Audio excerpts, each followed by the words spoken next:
Shut up and sit down.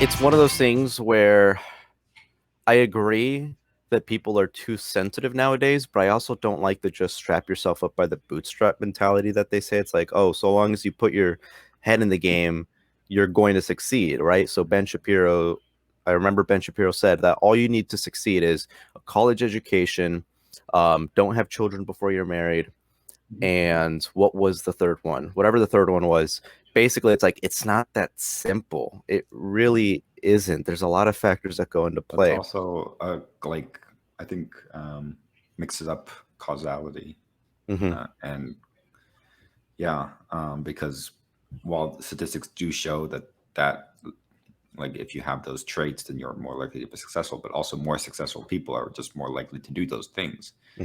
So it's Yeah, statistics is rough.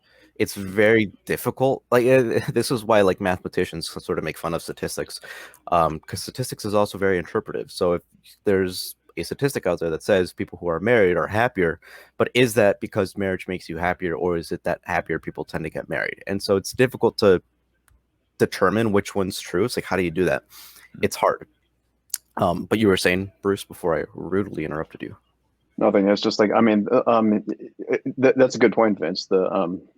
Those three traits are good general rules of thumb. But as you said, there's a lot of complexity that has to deal with it, especially like no matter like from a sector of life you came from, where you were born, et cetera, et cetera. There's more to it than that. But yeah, we can get into that later. Yeah. What do you guys? I actually don't. Have you guys ever looked into the case of Alan Dershowitz? See how strong the arguments against him are? I mean, I've only heard about him. I don't know like too much about Alan Dershowitz at all. Except that he's an author with some interesting literature out there. That I think there was some sort of defamation where he accuses like the media of some sort of defamation. I don't know the intricacies of the case. He wrote a book already. That seems extremely fast. It's a short book. It's 120 pages. And so yeah, he did it because he said like, well, he did it quickly because he's 82 and he's gotten letters from journalists saying that they've already written his obituary, which they usually do either when you're really old, you're about to, you have a terminal disease and you're a famous person. Journalistic publications like Slate or the New York Post will already have your obituary set in place. And he's been contacted by a few journalists saying that their obituaries are done and that they reference the accusations made against him. And he says like this is basically going to tarnish his reputation for his entire life, and that shouldn't be the case because the arguments made against him are so tremendously weak, so much so to the point where he says, and I don't know if this is true, that the lawyer of the girl who accused him even admitted that they should have never mentioned his name in the first place because there was no evidence to support that. The former FBI director said that there's no evidence to support the claim that it was literally impossible for him to be in the same place that the girl, her name was like Giuffre. I don't know how to pronounce it. I've only read the name. It was like Giuffre. And that basically he says like the argument against him is so bad. And the fact that this is going to tarnish his reputation, his whole legacy, just pisses him off basically. So he like needed to write a book, not just to defend himself, but to defend the other people out there who were probably also falsely accused in the Me Too movement. And so I purchased the book. It's a short book. I'm interested because he's definitely a very controversial figure. When did these charges take place, and how far along has this has the investigations into these allegations proceeded? He was informed that he was accused in 2015. I don't know the answer to your second question. This is something that I was only tangentially aware of. I'm barely looking into it now, but he says stuff like, because a lot of people like to tweet out those pictures of people like Lawrence Krauss and Steven Pinker taking pictures with Jeffrey Epstein, because people have, and this is going to go into the conversation that we're going to talk about, this guilt by association thing. Where it's like, well, you've had a conversation with Jeffrey Epstein, therefore you're suspicious. And he says, as far as he's concerned, I don't know if he's telling the truth again, but what he says is that Jeffrey Epstein separated his academic life, the conversations that he's had with people like famous scientists, famous philosophers, famous mathematicians. He separated that from his disgusting personal life, and that people who were academically involved with him, so he would regularly visit Harvard and attend lectures and have conversations with the faculty there. He said none of them knew about any of this stuff as far as he was. But we should introduce Aporia over here. Aporia, if you're a hardcore, diehard Babylon Project fan, then you know that our original podcast title was not the best one. It was called The Sodomite's Guide to Reality, I think. Was it something like that?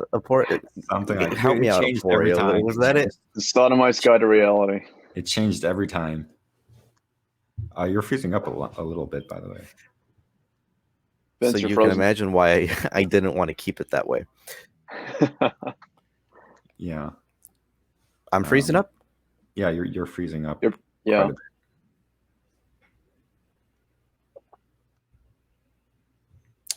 I think we lost him in. Shoot. You're freezing up on mine. Okay. I think you're improving slightly, maybe not. Oh. Okay, so we're having... Are we all here? Hello, everyone. Say one sentence. One sentence. Testing 1 2 3. Testing 1 2 3. Okay. Ice, icicle, pop, popsicle, test. Am I good now? Testicle 1 2 3. You're good. All right. Let's hope it stays this way. Okay. Yesterday, I was playing Warzone, and I had the worst connection, so I wouldn't be surprised if it's 100% on my side. But yeah, so we had a podcast. It was named Sodomite's Guide to Reality, and Aporia was on the second episode of that YouTube channel. So back then we had like less than 10 subscribers. Now we're coming up on 850. So we've had quite a journey here. And I think we discussed, was it veganism and morality? It was probably that. Yeah, I think that was the hot topic at the time. That's when Right. Cosmic Skeptic started his like veganism journey. And I think we had some like nice ethical disagreements on that one. I remember this. You made a video attempting to debunk Cosmic Skeptic's claims, and he noticed it, and it blew up. And I remember this hatred. It was great because you got so much shit for that video. And I remember you, like, every time I saw you, you were on your phone comments. I replied to pretty much every single comment somebody posted on that video. Because I think I made my case way better in the comments. In the video, I made it was very short and very not detailed. But in the comments, I went very thoroughly. Right. I don't remember the video very well because my memory's bad. But I think it was like mainly an argument from demarcation. Was it like, and you made parallels towards abortion? I did make parallels towards abortion. I think it is somewhat hypocritical when people don't have the same position on abortion and veganism. But mostly I made the case from psychological egoism, and the fact that his idea that that you have to include animals into our sort of ethical system, even though they don't abide by the social contract and stuff like that. That's the sort of general idea.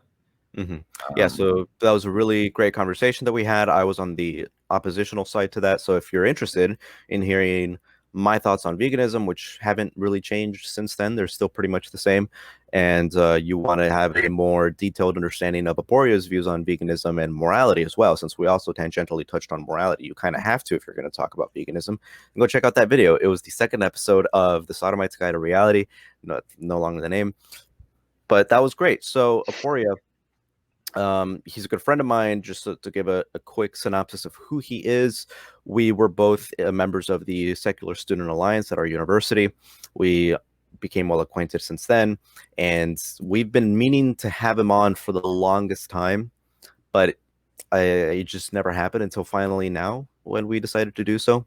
So Poria, thank you for coming on, and having me. this is You've had such an incredible guest that it feels so weird and so out of place to be one of your guests after all of like the amazing guests you've had so far. But I'll try my best.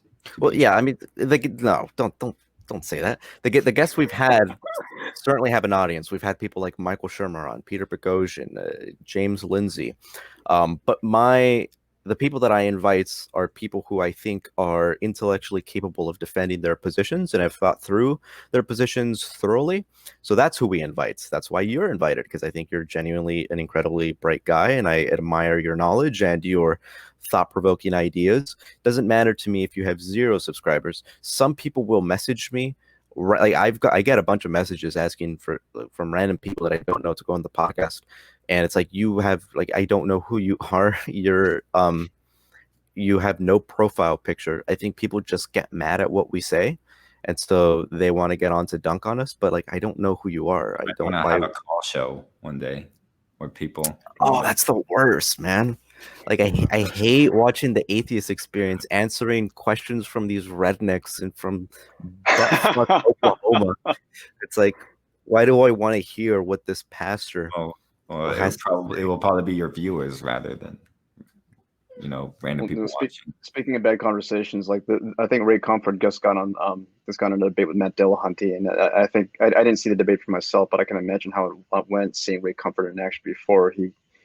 I think from what it sounded like, and no one take my word for this. Like, watch it for yourself. I have not seen it for myself, but like, having seen Comforter in action before, it sounds like he just turned the whole debate into a preaching session or whatnot. And like, there was no intellectualism there, no reason or whatnot whatsoever. So, like Vince said, like we like to invite like very, very intelligent people onto our show with with interesting takes and with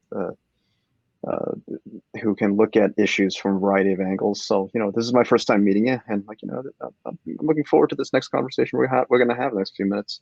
Yeah. Vince, are you practicing your miming routine, or are you still my what routine? Your miming. Oh, yeah, miming. Yeah, it was. So we're having, hopefully this conversation goes well, because we seem to be having connection issues, and it's most likely on my end. So I apologize for that. Now. It seems like it's much better now. I hope so. But it's an irony, because usually I'm the one with connection issues. I finally fixed it on my computer. Oh, nice. Yeah, and so no more future tech issues on my end, my friend. Well, now it's my turn. So one of the things that we decided to talk about, and this is something that has been in my purview recently, is the idea of guilt by association. And I'm going to bring up an example of someone that we like very much, who we've had on the podcast before, who I think does tremendous work, and James Lindsay. And I think he's a good buddy of mine. I like him quite a bit. But one of the arguments that could be thrown against him is that because he is so anti-woke, he is now beginning to side with people like Ben Shapiro, like Glenn Beck, and all these right-leaning people. And some people will just even go so far as to say that because of the association, he's starting to look like a Dave Rubin. And that's the last thing that I think anybody would want, right? I've made it abundantly clear I don't like Dave Rubin, and I don't like what he represents, and I don't like the type of person that he is.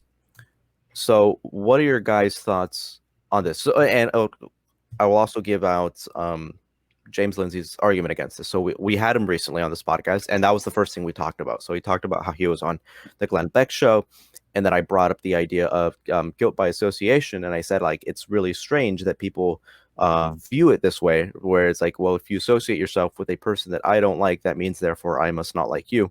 And then he gave his argument, which basically tantamounted to, we have a common enemy, and so long as like you're not promoting anything as crazy as like genocide or something like that, and there's no reason why we can't be friends. And this idea that you can't be friends with people who think differently from you is relatively new, given the climate that we're currently going through. So let's start it off there. What are your general views of guilt by association? So, for instance, if you would you find common cause with someone like Ben Shapiro, or let's actually take it further than Ben Shapiro, someone like Milo Yiannopoulos?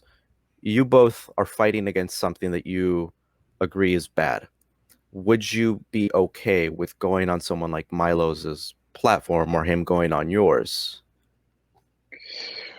I think I'll probably get started with my view on this, and my immediate response is yes, not because being a center left liberal myself, I feel the same way you do about Dave Rubin. I don't like the direction he's taken. I don't like the kind of grifter commentary he makes. But going back to James, for instance, it's we now are, for better or worse, all lumped on the same. We're on the same ship. We're on the same bucket.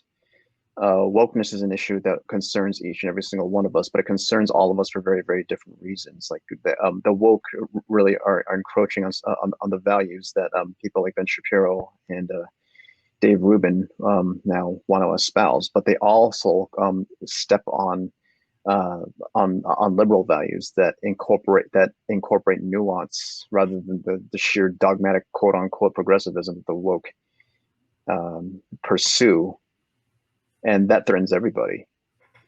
Now, I may not like someone like Milo Yiannopoulos. I might not agree with a lot of the things he does, but then again, I don't necessarily share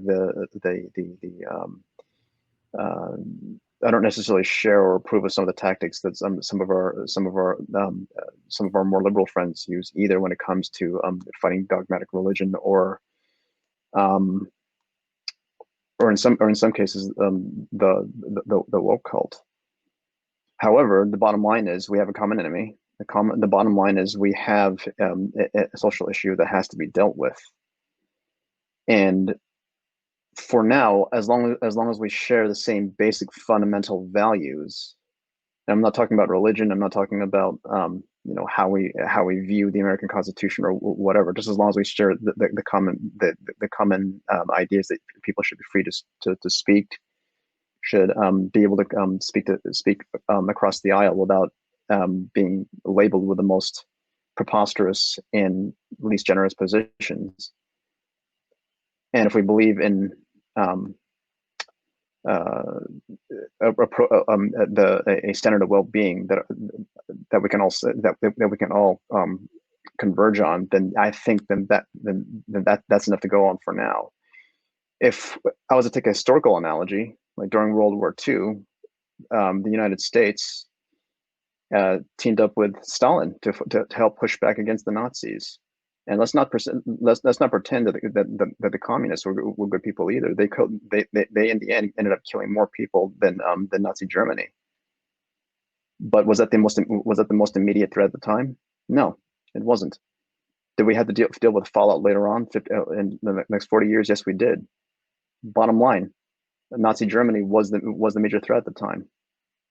And there will be consequences, but what's standing in front of you? No, that's my position. Mm-hmm. I'd probably generally agree with that statement. I might try to attempt to break it down in a sort of way. So, for example, if you are going to somebody's platform,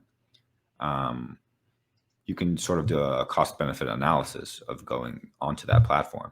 So you can, for example, say, if this is a popular platform and you are coming to share a perspective, even if that platform generally disagrees with you. So, for example, like Bernie Sanders doing a town hall in Fox News, for example. This is one case. Was that bad for him? There was a lot of critique of him for doing that from some people, and a lot of people praised him. I think that was a good thing because he was able to, from his perspective, bring his positions to a platform that generally disagrees with him. So from his perspective, the cost-benefit analysis benefits progressivism or his ideology. But if you sort of come to a platform just echo their own beliefs, maybe that's not as helpful. So, for example, if you will just come to a platform to be like another talking head following the same ideology that might be hurtful, or that might not be as good. But generally, I think it is valuable, but you just want to see what are the benefits, and the benefits is bringing your beliefs to this new platform versus the harms, which is potentially normalizing or a problematic like platform. But I think that sort of depends on the different cases. But for the most part, I think it's generally fine. Aporia, I think what you're trying to say is that when you go on someone else's, like, we're talking specifically about going on someone else's platform right now, someone who may be giving out a message that we may not necessarily agree with, although we might share a common cause in certain areas. Mm-hmm. While we're on that platform, it is arguably important to make it clear on what we do and what we don't stand for. Like, if like we were all of a sudden for some reason to be invited on like Dave Rubin's show, Dave Rubin has pretty much declared himself a conservative at this point, and to the extent to which we disagree, it's probably important to draw a line in the sand. And while we will agree on certain issues, we will certainly have disagreements in others, and in an effort to avoid alienating potential allies and to distance ourselves from values that we may actually find repugnant, it's important to declare those in order to send a consistent message as to what we do stand for and when we do not. Because though we may be allied in certain areas, there are many other areas that like we will not share common ground on. And to make it clear as to where we want to head towards after the immediate threat is done, that has to be made clear. At the very least, just to avoid the possibility of getting strawmanned by dishonest actors later on down the line who may say, "Oh my God, he said that. He must be on this side." No. Yeah, that's basically my point. Yeah, I'm not like, if you are, for example, a large platform, and there's a large platform and a small platform that's coming onto the large platform. If you are the small platform coming to the large platform, then that idea is already more popular. So, for example, if you are a liberal coming to a large conservative platform, you're more likely to, there's sort of a diffusion effect where you're more likely to get people from the big platform to your position than from your position to the big platform. So if you are you see what I mean? So like, if your goal is how many people do I change their minds, that's what you're doing. You're coming to the platform to suggest ideas, to make a point. Then more people are likely to come from the large platform to the small platform than vice versa. So yeah. I think you can sort of do that kind of analysis to see whether going onto a certain platform is helpful for your cause or hurtful. But this is a purely rhetoric perspective of it. Like, if your goal is to convert the most people to your position, that's what's beneficial. If you just want discourse as a whole to flourish, then it doesn't really matter. Let me add something to that. Well, before I do that, Vince, Aporia and I have been talking. Did you want to jump in? I don't want to just dominate the conversation or anything like that. I wanted to bring up something where you said, Bruce, that so long as you share a common cause, you can join forces together, so long as you share the same fundamental values. And one of the examples that you gave was like free speech, freedom of thought. And so if that's the case, we should be able to join forces against a common enemy. I'd like to bring up the idea. So let's say we join forces with people who are on the religious right. because they are also anti-woke. If one of the main reasons why we're against the woke cult so much is because much of their reasoning relies on faith, relies on personal heuristics that are based on personal experience, and that they openly say that objectivity and science are not reliable mechanisms to understand reality. Is that not the same thing with religion and religious people in general, where they also adopt faith-based mechanisms to understand reality? They also reject science. They also reject objectivity. All that's occurring is that, well, yeah, they're doing it too, but they're not in our club. They're not Christians or they're not Jews. It's just but it's the same basic epistemological problems that they're undergoing. It's just different versions of it. So that's why I'm concerned about joining alongside people like Ben Shapiro or like Dave Rubin or like Michael Knowles. It's because, okay, yeah, you're against the woke cult, but you're not against them for the same reasons that I'm against them. And the reasons why you're against them are purely religious. And it's like, and you're doing the same exact bad thing. So if anything, I could be a lot more specific on what I'm going against and say, well, I'm technically against bad epistemology. I'm against faith-based thinking. And if that's the case, then you people on the religious right also fall under that umbrella. So why would I join forces with you if I'm also arguing against you? What are your thoughts on that, Bruce? Okay, so I think there might be a disagreement as to what we're talking about. We're talking about the fundamental values or something like that. And for that, I'll draw an analogy between like fundamentalist Christianity and fundamentalist Islam for the sake of this argument.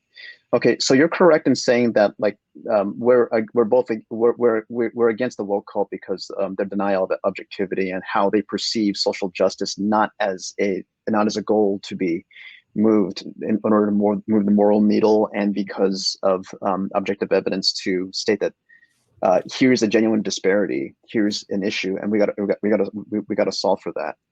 That's the same as arguing against fundamentalist religion.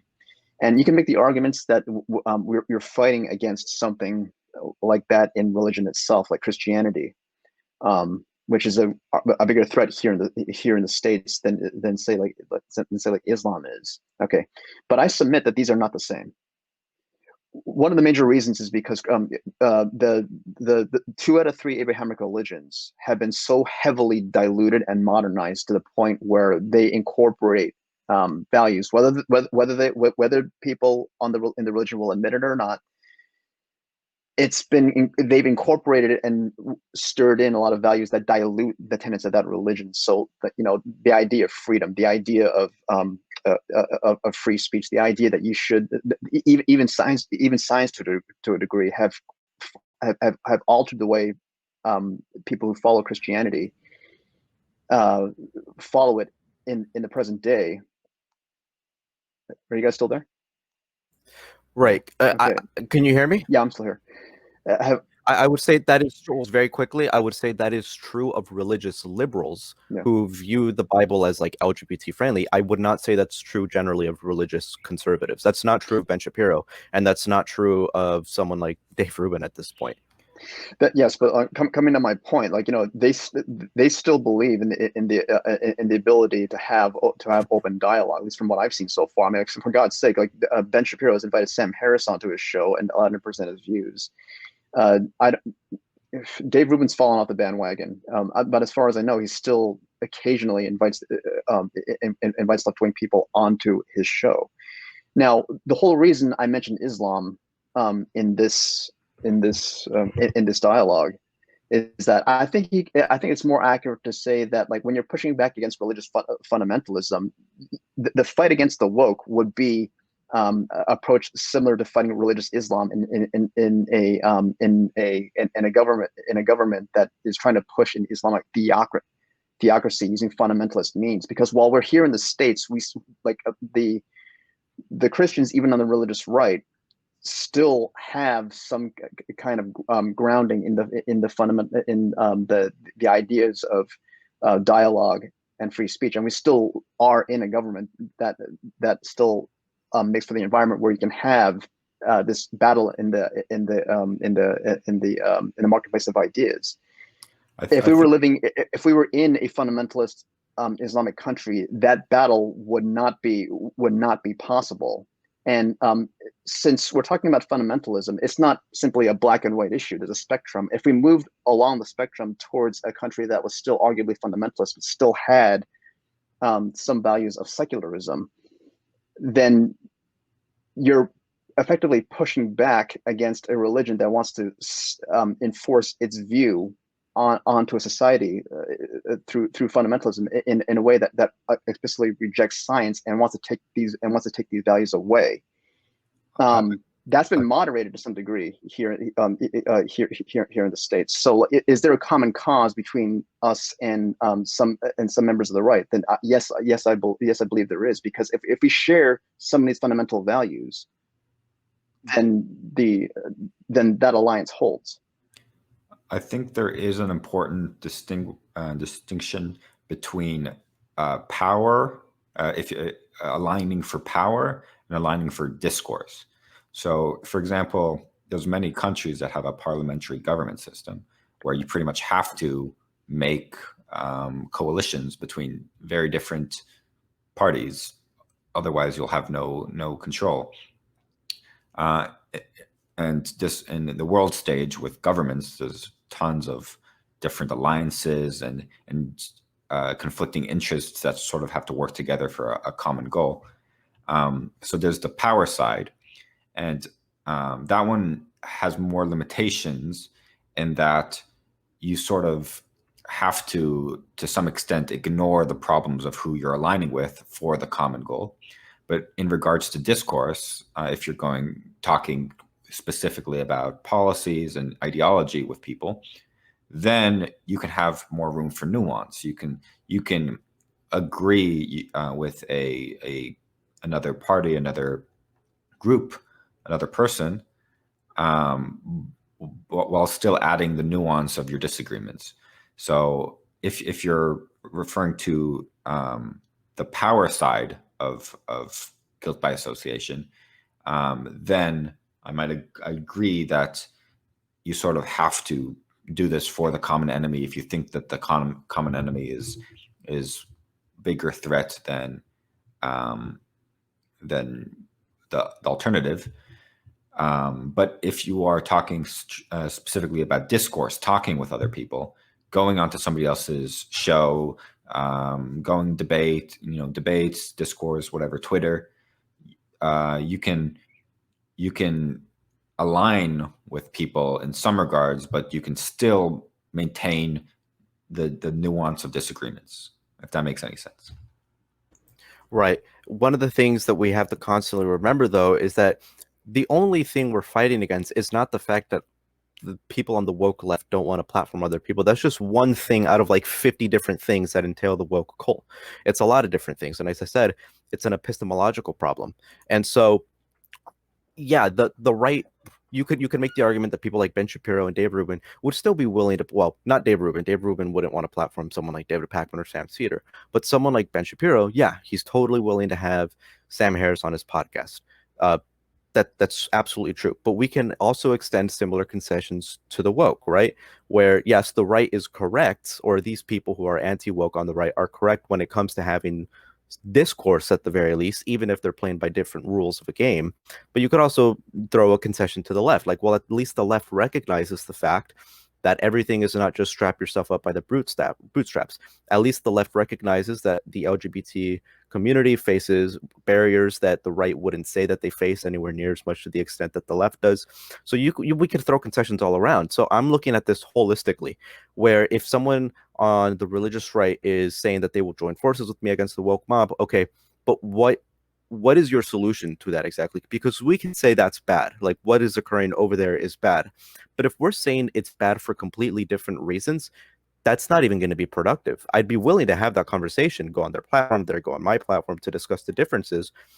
But why would I call you an ally? And that's not to say that I wouldn't discuss these issues with them or platform them, but why would I call them an ally in a fight against the woke mob if we're not even arguing the same thing? We have different reasons why it's bad, and we have different conclusions. It's like, I don't see how you can reconcile those two things. Yeah, I think it only makes sense to be an ally if you're going for something in more the power side, where you're actually trying to do something. You're trying to actually make something happen, in which case you need to unify to have more of a say. But go on, Bruce. Well, I'll jump in here with an example from one of our previous guests, Peter Boghossian. Once the Grievance Studies hoax occurred, there was significant blowback to get Peter relieved from his job, and there was also a significant outpour of support from him. People were academics and individuals from all over were writing letters of support, and he was getting back up by Richard Dawkins, and along with a number of big name people. But I remember browsing Twitter at the time, and what was particularly intriguing to me was that his favorite letter was a support from a Christian minister, and Peter wrote a book called How to Create Atheists, and he promotes atheism. A Christian minister stating his support for Peter and whatnot, and I thought that was unique because although we may not necessarily agree on the epistemics of the approaches of our approaches through life, like a religious person will rely more on deductive reasoning, and atheists were more on something that's inductive. Some of these more conservative Christians, and they're not super conservative, but they recognize that they recognize to some degree that they have to defend their position with reason, but reason from their standpoint. But it's reason nonetheless, however limited. They recognize the importance of having that the ability to hash argumentation out in the public sphere, and that goes to your point, Aporia, about about the power dynamics. Are we arguing for a system that allows us to do that? And if that system is threatened, that threatens all of us. That's where we have common ground.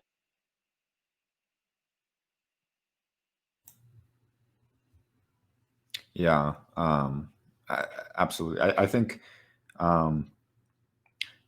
I think that when you're trying to enact some change, then that's when associating with other people, trying to unify for something, that makes more sense. But if you're just trying to discuss like the true nature of something, the epistemology, the nitty gritty, that's when you can sort of agree to an extent, but also share your disagreements. But I don't know if I have much more to add to that. Okay, so let's say, is this what you're thinking of, Bruce, in the sense that, okay, let's say someone in the center is arguing against the woke mob, and someone on the right, and by the way, what happened with Peter Boghossian is great, that's fantastic. But this goes back to what I was originally saying. If someone in the center is saying the woke mob is bad because of bad epistemology, and someone on the right is saying the woke mob is bad because, yeah, they're not using reason in the same way that I use reason. So would your argument be, well, okay, first, let's get rid of those crazies that are way left of center. And once we get rid of them, then we can get back to the arguments that were originally being had. But it's like this tumor that is metastasizing, that is really crazy over here. First, we need to address that, because that's really super duper crazy. And once we address that super duper crazy thing, now we can get back to what we were originally arguing, which would be like, the religious right versus the secular left. Would you say that's accurate of what you were thinking of in a way that goes against my original argument? No, that's actually not what I'm arguing. I mean, I'm not arguing about the the idea that we should go after the woke because their epistemologies are bad. I'm arguing that we go against the woke because they threaten the institutions and the social strata that allows us to investigate these. That allows us to investigate those epistemologies. Right, and what I would say is that but the reason yeah. why they threaten that is because their epistemology is bad. Otherwise, if you don't deal with the epistemology, you're just putting a band-aid on the situation, and it's going to happen again because that thinking mentality is still there. So you need to address the problem at its root. You can't just try to put a band-aid on the wound. It has to heal.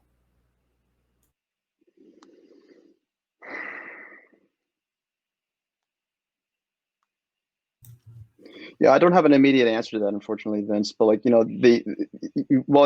can go ahead and make the argument that that we should be pushing forward for a system that pushes forth the reasoning and the systems of critical thought that have been put in place by the Enlightenment. That's certainly a valid case, and I believe that's the reason why we're here in the first place. Is why we don't why we don't align ourselves with the far left. I mean, sure as hell don't stick with the crazies on the far right either. I think this is. But let me see. I don't think it's a matter of just slapping a band-aid on it or right now. I'm more like yes, I will grant that both sides have their set of crazies. But right now I'm more concerned with the practicalities of the matter. Like, what actually has institutional power? What actually actually gives us the leverage to push back against this and what threatens everything. And I don't think that the allying yourself with people to a certain extent to fight a common enemy that undermines everything is necessarily a bad thing at this point. I don't see that as a band-aid. I see it as a necessary step forward. I think this is a war you can sort of fight on two fronts. So you can fight the deep underlying epistemology, and I think that's, in the grand scheme of things, the healthiest thing, right? Ideally, you want people to have good epistemology and have good reasoning for what they believe. But also, if there's a direct immediate threat, power-wise, there is institutional power, like you said, Bruce, then you sort of have to deal with this institutional power because it affects people. It has actual direct consequences. People don't actually act based off of their epistemology. They act based off of the institutional power. I mean, I'll go so far as to say this. Like, I think a lot of liberals right now aren't they're not in a position to really push back against, say, like the critical race theory in the government itself. And there's a gentleman on Twitter that I think we all follow, Christopher Rufo, who made his case, and now we have Trump pushing back on CRT. Now, the disclaimer: I wish the hell Trump wasn't the one doing it, because of Trump's stupidity. People are going to look at this at his pushback against CRT and believe the spin that he's going after quote unquote diversity training. Well, diversity training under CRT is not diversity training; it's just racism. But nonetheless, there is pushback. Nonetheless, Rufo is in a position to do so, and how else are you going to do it? You give me a liberal centrist who has the kind of power, who's in a position to act in this fashion, and I'll throw my weight behind him or her or whatever. Bottom line, So we don't. would you agree with this statement, Bruce? Yes, the left, the religious rights and the woke left, they're both bad, both have bad epistemologies, but at least the religious right, the ones that have been allying themselves with us, such as Rufo, as you said, at least they're still abiding by Enlightenment liberal values, whereas the woke left completely throw Enlightenment liberal values out, which basically is throwing out civil discourse. It's throwing out the marketplace of ideas in which you can discuss ideas through honest metrics. At least the Christian right people, or the religious right, because there's also at least they're still abiding by those rules. Even if their epistemology is bad, they're still abiding by Enlightenment liberal values. So therefore, it is okay for us to ally ourselves with them. Would you agree with that? Well, that was my whole point about bringing up on the contrast between the three Abrahamic religions earlier. Judaism and Christianity have been watered down to the point where they incorporate these secular values to an extent that Islam does not have, and at least not for the most part. And they and I'm not, and disclaimer again, I'm not talking about the crazier ones on the right. I'm talking about the ones that are centered to mid-right or whatever the spectrum is that they will respect at least that much we have common ground on. Beyond that, it's all it's a battleground on the field of ideas for those aspects. So yes, I would agree with that. Okay. Yeah, and then I again would default to what I was originally saying, in which the fact that liberal enlightenment values are so important and we recognize why they're good is because people have a proper epistemology of what it entails to lead a society. And there are many instances in which those values, I would say the religious right, are nowhere near as consistent as people in the center or people center left in espousing those values. But they're a lot more consistent than the woke left, for sure. So I'm viewing this from a utilitarian perspective, in which I think it would cause more damage in the future, in the long run, if we ally ourselves with people on the religious rights, than if we were to just focus on epistemology in general now. Because otherwise we would just be dealing with this issue here and now first, like the very surface level enlightenment liberal values, just what those means, what that entails. Let's protect those first, and then later we'll deal with epistemology. I'm concerned that this is going to happen again before we can do that. So that's why I'm trying to focus first on epistemology. I mean, you could be right, and like I'll say that like that's actually an excellent point, because okay. Let me take the conversation back to an event that you and I both went to a few years ago. We were at the premiere of the movie Islam: The Future of Tolerance, and I think I actually asked Sam Harris this question. We were talking about the need for about a split in the liberal to ex-Muslim community, in which it's being argued whether or not it's practical to go for a reformation of Islam, as opposed to making a very, very hard push for atheism. When I asked Mr. Harris that question, I brought up the real case of what happened to Christianity here in the West. Like Christianity, like a slow glacier, has been melting over time. It's not the major pillar it once was, but nonetheless, it's still around. And who can argue with the idea that religious influence has really messed with our modern world today? I mean, like let's face it, the Christianity as a religion is what's interfered with the teaching of evolution. I believe its influence has also affected the issues regarding abortion and stem cells or stem cell research or whatever, which could have made everyone's lives just a hell of a lot better if it had not been impeded. So yeah, that's an excellent point. If we're tackling the woke cult now because of immediate necessity, there may be future consequences in doing so. That for all I know, that's correct. But the only pushback I would offer to that is like, what happens if we don't act now to put it back in its place? Do we deal with them with these kind of consequences as they come, or do we just hope for the best and just try to go for a sure kill that may not necessarily succeed? I'm just curious, when you say align, what do you exactly mean? This goes for both of you, because as somebody with like a podcast, when you're aligning with somebody, what does that mean? Because you're engaging in discourse, you're not engaging in power politics. So you can have as nuanced of a position as you want. You can say, I disagree with this on this issues. I can disagree with these people on these issues. What do you mean when you're saying you're aligned? Like you're deciding who should I align with right now? Who's a bigger threat? I think who's a bigger threat might be more of an interesting question than who are we aligning with, because you don't necessarily have to align with anybody. You can have your own very specific position.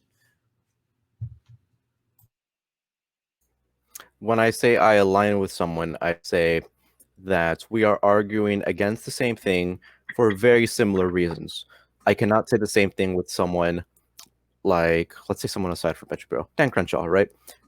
Where, yes, we're arguing against the same general thing, but because we're arguing for different reasons, we're not really arguing against the same thing. It's the same group of people, but we're differing. But we're basically arguing against different ideologies at this point, where if he's arguing it from a standpoint in which you have to preserve the American mentality from the 1960s, from previous Americana, and this is ingrained in Judeo-Christian values. Okay, you're arguing against something for different reasons that I'm arguing against, and because of that, we're kind of arguing against different things. So we're not really allying against anything. If you want to argue from a utilitarian or from a pragmatic standpoint, you could be correct in saying, well, we might as well do so because at least we'll get rid of them. And you could be right about that, and I would probably concede that point. But I would much rather align myself with someone like James Lindsay, who I know we're arguing against the same thing, because we basically say the same things, and we're arguing for the same reasons. He himself is a secular atheist. I am one as well.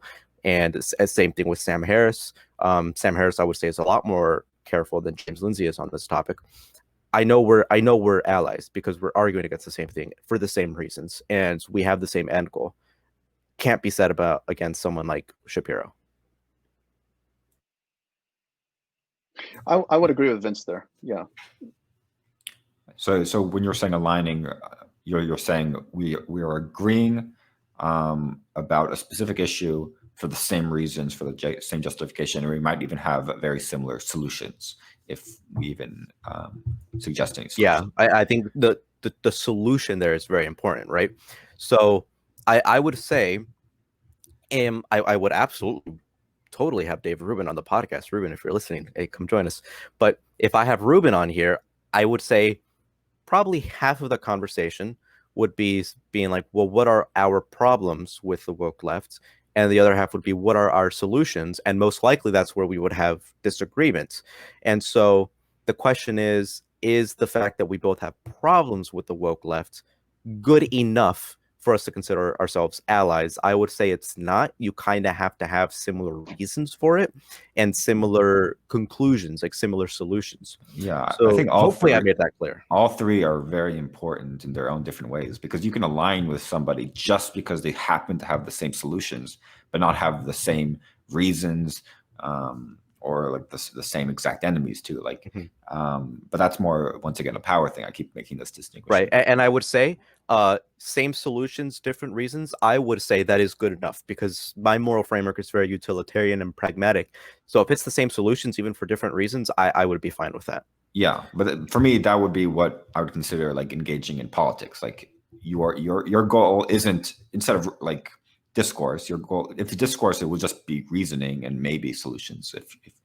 But if your goal is just politics and power, then what really matters is the solution. Like, what actually happens? What are we trying to change? So I want to bring up another potential problem. I'll bring up this problem after Bruce speaks. I'm sorry. The only thing I was really going to add to that, I mean, ideally, I agree with you. Ideally, if we had a strong enough, for lack of a better term, if we had a strong enough centrist position, then I would be all for it. And or liberal position. I don't want to use that word centrist; it's just too much loaded into that. But if we had a strong, genuinely liberal position, I would go for that. But to use my World War II analogy again, we allied ourselves with someone who was arguably worse than Hitler during World War II to defeat defeat Hitler. And I think that goes back to what you were saying, Aporia, about the immediate power dynamics. The communists under Stalin were not good people. Yet we allied ourselves with them, and I'm not accusing. They weren't as much of a threat to the U.S. Yeah. Yeah, exactly. And just in case someone hears this, and I'm not making the accusations people on the right are Nazis or communists or whatever. No. But the fact of the matter is, because of the dynamics at the time, we did what we had to do, and now Stalin and his his side had values that are antithetical to our own. Mm-hmm. We still allied with them to fight the Nazis during World War II.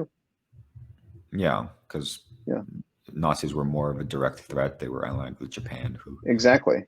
But that in no way justified what happened afterwards. Mm-hmm. Yeah.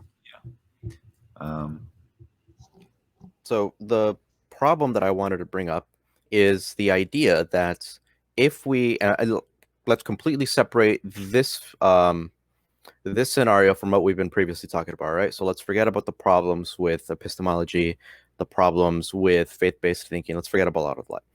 Now let's just focus straight on another issue.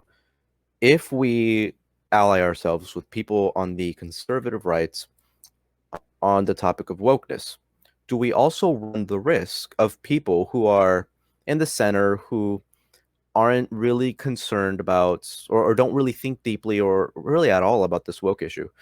And, you know, because they're, as John McWhorter says, they have a statistics final to worry about. They're not really interested in these issues. They have real world dilemmas to deal with, even though this is a real world dilemma. But people who really only interact with what's in their immediate vicinity. Do we run the risk by associating ourselves with and allying ourselves with right-wing people because we agree that the woke mob is bad, and it's less likely that you will find someone on the left who thinks as strongly about the woke mob? Do we run the risk of this now becoming a right-wing issue and it just being associated that way? So when someone in the center views, you know, the topic of wokeness being talked about, they'll immediately think, oh, that's the right-wing position. I don't want to be on the right, so I guess I'm going to be on the left-wing side and be pro-woke. Very similar to what people are arguing against the whole, you know, Trump coming out against critical race theory and denying federal funding for it, because now people are worried about, well, now people are just going to, you know, because they're so anti-Trump or the anti-Trumpers, they're just going to agree with critical race theory now because people are going to view it as just a pro-Trump position to be against CRT.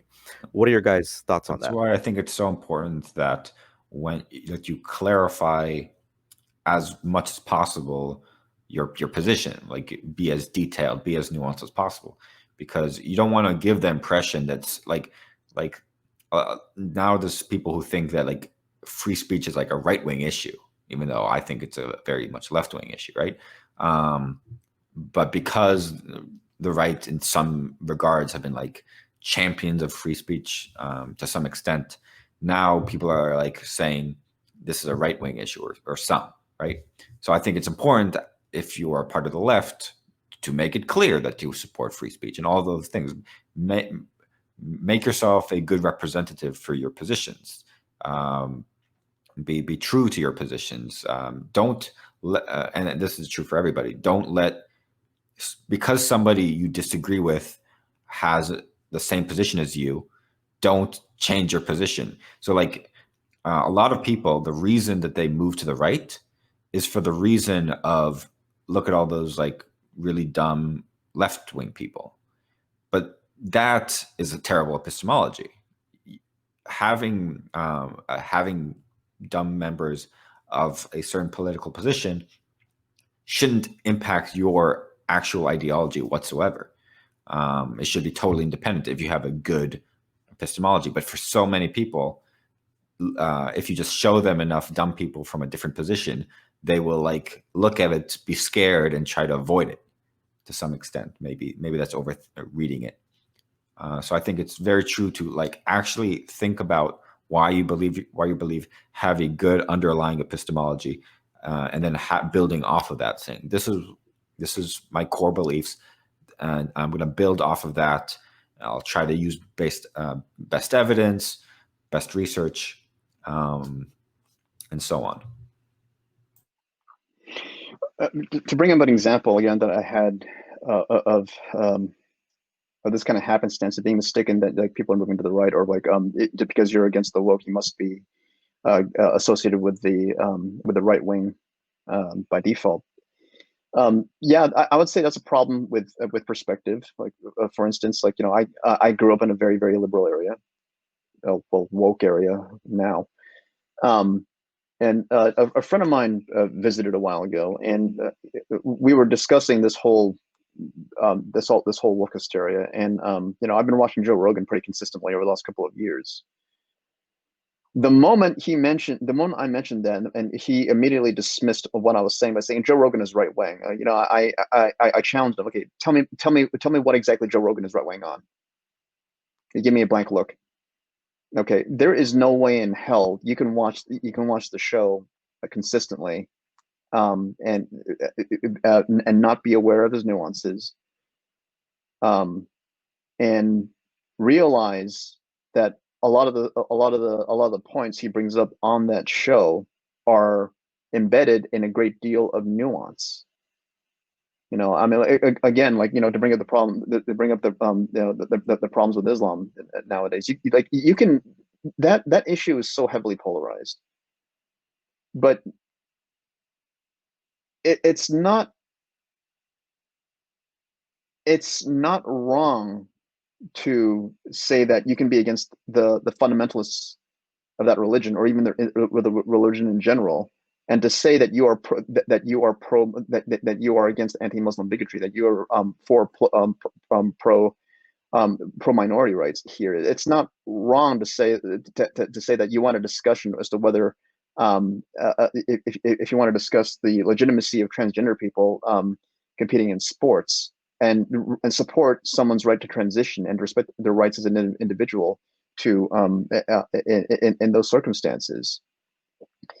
But like you said, Aporia, it's important to be crystal clear as to why we're against the woke, and that clarity, in my opinion, the distinguishments in nuanced argumentation and epistemologies is what distinguishes us from people on the right who may be against this, but for different reasons. The association problem is an issue, but that falls on us when we're talking about these matters to be as nuanced as possible, to be as fair to the subject matter at hand, to clearly delineate where we stand where we stand. Yeah, I 100% agree. And in the same way that many people who aren't nuanced at all, they come across as they lose the plot. The prime example, of course, being Dave Rubin, and even to some extent at this point, Tim Pool. They're so anti-woke that they lose the plot and they don't recognize also the problems on the other side. And more often than not, they try to excuse them and justify them rather than analyze them. You also see that with anti-SJWs, where all these cringy Tim Pool SJWs, they're all, they're racist in disguise. They also lose the plot, and they don't get as much shit as they should. People like Vosh, who is very much anti-SJW, he does it so much so to the point where you're really glossing over the problems that they're trying to address, even if some of them aren't careful. Someone like Candace Owens isn't careful, someone like Dave Rubin isn't careful, someone like Michael Knowles isn't careful. That's fine. But what about the heavy hitters on the anti-SJW side? I think James Lindsay is the heavy hitter. Even though I have my disagreements with his tactics, he's genuinely brilliant. He knows this stuff like the back of his hand. He recognizes the problem and he tries to address it properly. Why don't you address someone like him? Instead, you're really strawmanning the entire conversation by pointing to someone like Candace Owens.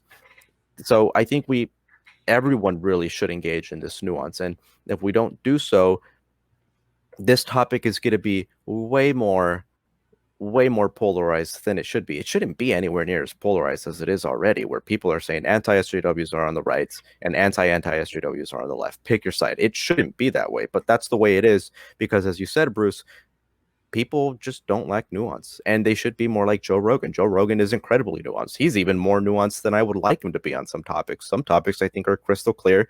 I'm sure I've made it obvious at this point. I think it should be crystal clear that atheism is a strong position. He wouldn't agree. He'd be like, "Oh, there's more nuance to it. Let's look into this." No, not on that topic. I think it should be pretty obvious that atheism is the rational position.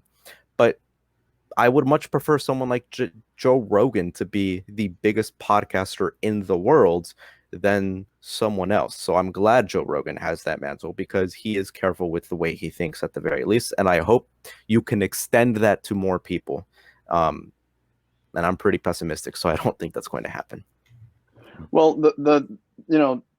going back to Joe, I'm a big fan of his, and I shake my head on that episode where he says, "I'm just a big dummy." No, Joe. Joe Rogan, if you listen to this, man, if you seriously think that, you seriously underestimate your own intelligence. I love Joe's show, and the thing is, you have someone here who's an excellent conversationalist. You have someone here who's genuinely curious, who who will freely admit he doesn't know everything, and he did something I don't think a lot of people on either Fox or CNN will do. He screwed up on his podcast once with some kind of with an announcement on one of his episodes. He went back online and immediately apologized for it and said like, "Hey, no, I was full of shit. Don't listen to me here." That's integrity right there, dude. That's integrity right there, because he knows he has an audience and he knows he's got a responsibility to report things as he sees it accurately.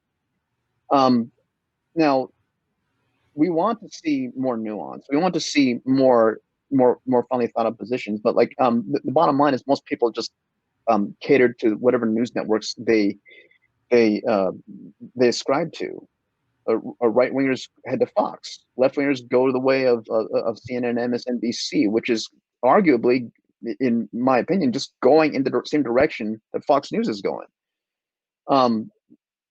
Now, if we want people to explore nuance, then as you're talking about before, Vince, it's important for people to recognize the value of epistemology and of reason. But how do we get them back to those first principles? Well, that's the challenge.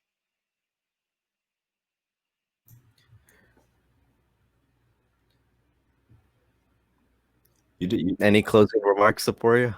No, I think we covered this topic pretty well. There's way more branching like areas to discuss that we might be able to discuss another time.